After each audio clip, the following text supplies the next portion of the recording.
गरुडगमन तव चरणकमलमिह मनसि लसतु मम नित्यम्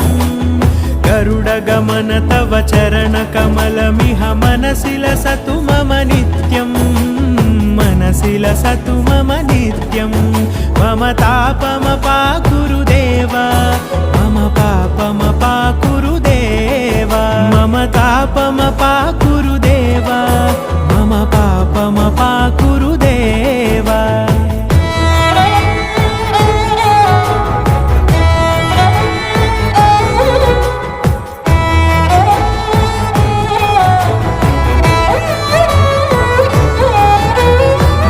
जनयन विधि नमुचिहरण मुख विबुध विनुत पद पद्मा जल जनयन विधि नमुचिहरण मुख विबुध विनुत पद पद्मा विबुध विनुत पद पद्मा।